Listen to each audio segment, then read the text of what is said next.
মানবজাতিকে ত্যাগ, সহনশীলতা ও একনিষ্ঠতার শিক্ষা দেয় পবিত্র ঈদুল আজহা। ইসলামের বিধান মতে আল্লাহর আনুগত্য ও নৈকট্য লাভের এক অনন্য শিক্ষা কোরবানি।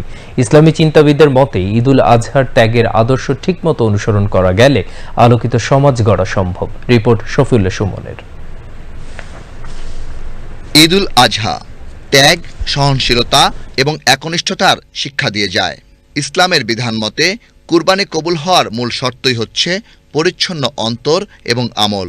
কারো হাত এবং মুখ অর্থাৎ কর্ম ও কথায় কেউ যাতে কষ্ট না পায় সেদিকে মনোযোগী হতে হবে ঈদুল আজহার পুরো প্রক্রিয়ায়।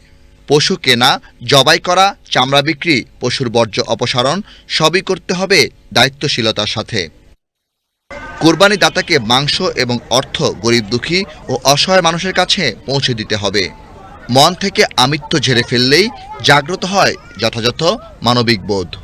তাই ঈদুল আজহার ত্যাগের আদর্শ ঠিকমতো অনুসরণ করা গেলে সম্ভব আলোকিত সমাজ গড়া। যেভাবে আল্লাহর হাবিব বলছেন ওইভাবে যদি আমরা কোরবানিটাকে ওই মানসিকতা নিয়ে আদায় করতে পারি, আমাদের সবগুলো সমস্যা দূর হয়ে যাবে এবং আমরা একটা আলোকিত মানুষে পরিণত হয়ে যাব। কোরবানি আমাদেরকে শিক্ষা দিচ্ছে বারবার এসে যে তুমি তোমার ভিতরের সেই পশুত্বকে দূর করো এবং মানুষ হয়ে যাও। নিয়ম মেনে পশু জবাই, যথাযথ প্রক্রিয়ায় চামড়া সংরক্ষণ, পরিবেশ দূষণ রোধ এবং বর্জ্য ব্যবস্থাপনায় আরও দায়িত্বশীল হবার তাগিদ ইসলামী চিন্তাবিদদের। শফিউল্লাহ সুমন, বাংলাদেশ টেলিভিশন, ঢাকা।